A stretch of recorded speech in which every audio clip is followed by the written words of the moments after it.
খোলার পরে যে জিনিসটা পাইলাম দেখেন পুরো দেখেন রেসারটা পুরো ঘুরতেছে। আলহামদুলিল্লাহ আমি স্যাটিসফাইড। এটা নতুন এবং এটা পুরাতন কতটুকু পার্থক্য দেখতে পাচ্ছেন। এর ভিতরে কি পরিমাণে কার্বন জমছে, পুরো অ্যাক্সিডেন্ট করছিল, যার ফলে আপনার ব্যারেলের এই সাইড দিয়ে কিন্তু মাইর খাওয়া ছিল। থেকে আন্তরিকভাবে উনি কাজটা করে দিছে। তা এটার নিচে পুরো ভালো হয়েছে, দেখতে পারতেছেন নিচের অংশগুলো। আসসালামু আলাইকুম রহমতুল্লাহ। বাইকার্স কেমন আছেন? মিন্টু অটো সার্ভিস সেন্টারের পক্ষ থেকে আন্তরিক শুভেচ্ছা ও অভিনন্দন। আশা করি সকলেই ভালো আছেন। বাইকার্স এই অ্যাবজেট ভি2 বেশ কিছু প্রবলেম নিয়ে আমাদের সার্ভিস সেন্টারে আসছেন ভাই।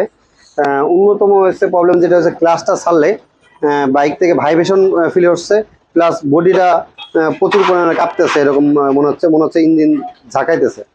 আর দ্বিতীয়ত আপনার যখন ব্রেক করতেছি আপনার গলা থেকে ঘ্যাট ঘ্যাট করে একটা শব্দ করতেছে। আর আপনার বাইকটা প্রচুর পরিমাণে ভার চলতেছে আর কি। বাইকের সামনে সাসপেনশন যেটা আছে আমাদের প্রচুর পরিমাণে হার্ড, এটা সঠিকভাবে আপনার সাসপেনশনটা খেলতেছে না।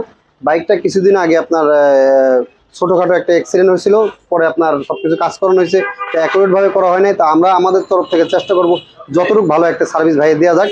এই চিড়িয়াখানা রোড থেকে আমাদের সার্ভিস সেন্টারে ভাই আসছেন। আর বাইকে কী কী প্রবলেমগুলো আমরা পাই আর কোন কোন পার্টসগুলো যদি ইনস্টল করা লাগে সেটা আপনাদের মাঝে অবশ্যই শেয়ার করবো। তো বাইকটি সার্ভিস শুরু করা যাক, তারপর আপনাদের সাথে আবার কথা হচ্ছে। বাইকার্স আমাদের এই এয়ার ফিল্টারটা পরিবর্তন করা লাগবে। তাই দেখতে পারতেছেন এটা নতুন এবং এটা পুরাতন কতটুকু পার্থক্য, যার ফলে ফুয়েল খরচাটা বেশি হবে, প্লাস আপনার বাইকটাও কিন্তু ভার চলবে। আপনার এয়ার ফিল্টার যেমন আমরা যেমন নাক দিয়ে নিঃশ্বাস নিই, এয়ার ফিল্টারের সাহায্যে কিন্তু পুরো বাইকটি আপনার নিঃশ্বাস নেয়। বাইকার্স এটা হচ্ছে আমাদের ফুয়েল পাম্পের ফিল্টারটা। ফুয়েল পাম্পের ফিল্টারটা ক্লিন করা লাগবে, কি পরিমাণে ময়লা দেখতে পারতেছেন এর ভিতরে। বাইকার্স আমাদের থ্রোটল বডিটা খোলা হয়েছে, থ্রোটল বডিটা ক্লিন করা লাগবে। তা দেখতে পাচ্ছেন এর ভিতরে কি পরিমাণে কার্বন জমছে, পুরো আলকাতরার মতো। থ্রোটল বডিটা যদি এরকমভাবে ময়লা থাকে তার ফলে আপনার বাইকের আমরা যে বাইকের যে স্মুথনেস সেটা পাবো না। এই জন্য প্রতি 5000 কিলোমিটার পর পর মাস্টার সার্ভিস করাটা জরুরি। আর যদি মাস্টার সার্ভিস আমরা নাও করি, থ্রোটল বডি এবং ফুয়েল পাম্প ফিল্টারটা দুইটা ক্লিন করে নেব, তাহলে আমাদের বাইকটা অনেক হালকা চলবে, প্লাস আমাদের বাইকের তেল খরচাটাও অনেক কম হবে।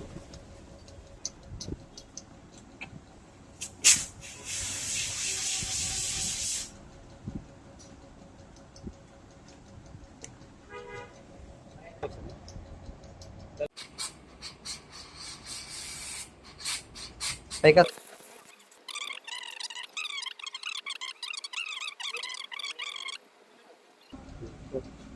হালকা গ্রিজ দিলে, বেশি দিলে অপচয় হবে।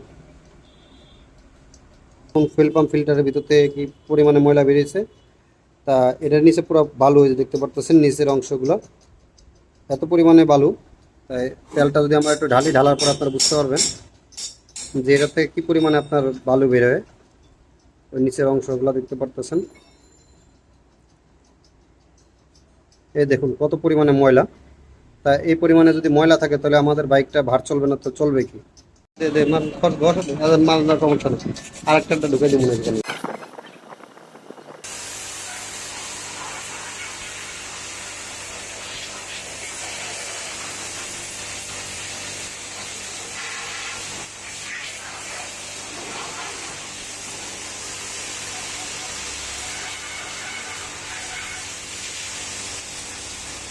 বাইকার্স আমরা ব্যাকসিস বুস্টটা ইনস্টল করতেছি। তা ব্যাকসিস বুস্ট যেটা আমাদের ছিল ওটা রুলার বেয়ারিং যেগুলো আছে আপনার ওইগুলা, এটা হচ্ছে আমাদের পুরাতন রুলার বেয়ারিং। আর এগুলো হচ্ছে আপনার ইয়ামার অরিজিনাল অথেন্টিক রুলার বেয়ারিং, এটা আমরা ইনস্টল করতেছি। পুরো ব্যাকসিস বুস্ট সেটআপটাই চেঞ্জ করা লাগতেছে। বাইকার্স ব্যাকসিস বুস্টটা এখন আমরা ইনস্টল করতেছি। এটা হচ্ছে মাঝখানের যে বুশ ওইটা, আর রুলার বেয়ারিংটা আপনার এই বসানো হচ্ছে আমাদের এখন। বাইকার্স এটা আমরা বল রেসারটা খুলছি, তো খোলার পরে যে জিনিসটা পাইলাম দেখেন পুরো দেখেন রেসারটা পুরো ঘুরতেছে। তাই বডিটা আপনার মাইক খেয়ে গেছে, লেদারতে আপনার কাজ করাইতে হবে, কাজ করার পরে ইনস্টল করতে হবে। দেখতে পাচ্ছেন কিভাবে আপনার ঘুরতেছে। তা এটা কিন্তু ঘুরবে না, এটা টাইট ফিটিং থাকবে এই জায়গায়। এটা পুরো রুলারের মতো ঘুরতেছে আর কি, এই এটার অবস্থা। বল রেসারটা যদি দেখি আমরা, বল রেসারটা মোটামুটি যা আছে আপাতত চলবে।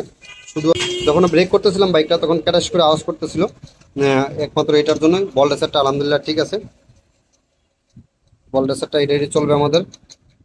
বাইকার্স এটা সাসপেনশন দুইটাই খোলা হয়েছে আমাদের।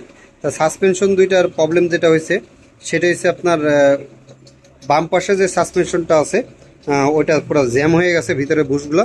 তাই এটা দেখতে পারতেছেন পুরো আপনার এই যে আপ ডাউন করতেছে, এই যে পুরো। আর এটা যদি আমরা নেই,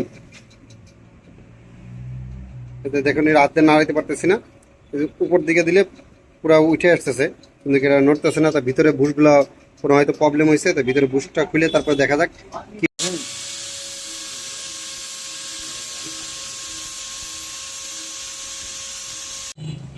বাইকে দেখলেন যে আমরা গ্যানিং মেশিন দিয়ে এই বুশটা ঘষা দিলাম, এই বুশটা ঘষা হয়েছে গ্যানিং মেশিন দিয়ে। তা আসলে এই বুশটার প্রবলেম না, আমাদের বুশটা ঘষা হয়েছে আপনার আমাদের এই যে ব্যারেলের কারণে। তাই এই বাইকটা অ্যাক্সিডেন্ট করছিল, যার ফলে আপনার ব্যারেলের এই সাইড দিয়ে কিন্তু মাইর খাওয়া ছিল, এই সাইডটা মাইর খাওয়ার ফলে ভিতরে যে এই জিনিসটা চাইপে গেছে, এই জন্য একটু বুশটা হালকা ঘষে দিলাম, তাহলে আমাদের সকাল জাম্পারটা ইজি হবে আর কি। হাত দিয়ে ছেড়ে দিলে ও ইজি পড়ে যাইতেছে, আর আগে আপনার টান দিয়ে উঠানো যাইতেছিল না, এই সে বিষয়টা। বাইকার্স আমাদের বাইকটি কাজ কমপ্লিট আর কি। তা আপনাদের মাঝে যে প্রবলেমগুলোর কথা শুরুতে শেয়ার করছিলাম, যেমন আপনার পিছনে ভাইব্রেশন হইতেছিল, সামনের সকাল জাম্পারটা হার্ট খেলতেছিল, প্লাস গলা থেকে খটখট করে আওয়াজ করতেছিল, আর পুরো বাইকটা ভার চলতেছিল। এখন আপনার কোনটা কিসের জন্য হচ্ছিল? সর্বপ্রথম হচ্ছে আপনার পিছনে যে ভাইব্রেশন হচ্ছিল, সেটা হচ্ছে আপনার যে আমাদের ব্যাক সাইড যে বুশটা আছে, বুশের যে রোলার বেয়ারিংগুলো সেটা দুর্বল হয়ে গেছিল। বুশটা মোটামুটি যাই ভালো ছিল, কিন্তু রোলার বেয়ারিংটা দুর্বল হয়ে যাওয়ার কারণে আপনার আমাদের পুরো সেটআপটা চেঞ্জ করা লাগলো। দ্বিতীয় কথা, যে বাইকটা ভার চলতেছিল আপনার থ্রোটল বডিতে কি পরিমাণে ময়লা কার্বন জমছে সেটা তো আপনারা দেখতেই পারলেন। প্লাস আপনার এয়ার ফিল্টারেও আপনার প্রচুর পরিমাণে ময়লা ছিল। আর সামনের কথাও যদি বলি, সামনে আপনার ব্রেকগুলো যে কটকট করতেছিল, সেটা হচ্ছে নিচের যে বলডাসার আপনার চশমা যেটা বলি আমরা, ওইটার আপনার যে বলডাসারের গ্রুপ যে ঘাটটা, ওইটা আপনার লুজ হয়ে গেছিলো, ওইটা আমরা লেদের থেকে কাজ করে এনে দিচ্ছি, আলহামদুলিল্লাহ এখন ঠিক আছে। আর সকাজম্পারের যে বিষয়টা ছিল, সকাজম্পারের সাসপেনশনটা ঠিকভাবে খেলতেছিল না, যেহেতু বাইকটা একটু অ্যাক্সিডেন্ট করছিল, এই জন্য আপনার ওই বুশ টুসগুলো একটু দুর্বল ছিল, প্লাস রডটা একটু ব্যাকা ছিল। তা আমরা আমাদের তরফ থেকে যতটুকু চেষ্টা করছি যে ভালো একটা সার্ভিস দেওয়ার জন্য, ঘষে মাঝে যতটুকু যেখানে করার দরকার ওখানে করে দিয়েছি, আলহামদুলিল্লাহ এখন সাসপেনশনটা ওটা খুব ভালো খেলতেছে। তবে ওভারঅল বাইকটা খুবই আলহামদুলিল্লাহ আগের থেকে ভালো। তা ভাইয়ে দাঁড়ায় থেকে পুরো সার্ভিসটাই আমাদের এখানে পর্যবেক্ষণ করছেন। তো ভাইয়ের এক্সপিরিয়েন্সটা একটু শেয়ার করতেন যদি, আপনার কাছে কিরকম লাগলো সার্ভিসটা আমাদের? আসসালামু আলাইকুম ওয়া রাহমাতুল্লাহি ওয়া বারাকাতুহু। আলহামদুলিল্লাহ, ভাইয়ের কাছে সমস্যা নিয়ে আসছিলাম, তো উনি দেখে দেখে খুঁটে খুঁটে নিজের থেকে আন্তরিকভাবে উনি কাজটা করে দিছে। এখন আলহামদুলিল্লাহ আমি চালাই দিচ্ছি, গাড়িটা আগের থেকে অনেক ফ্রেশ। আগে একটু ভার জার্কিংনেস ছিল, এখন সেই জিনিসটা নাই। আলহামদুলিল্লাহ আমি স্যাটিসফাইড। তো বাইকার ভাইয়ের মূল্যবান বক্তব্য তো শুনলেনই, যে আলহামদুলিল্লাহ ভাই বসে থেকে নিজে সার্ভিসটা দেখছেন, পর্যবেক্ষণ করছেন। তা আমরা প্রত্যেকটা বাইকে এইভাবে কাজ করে থাকি।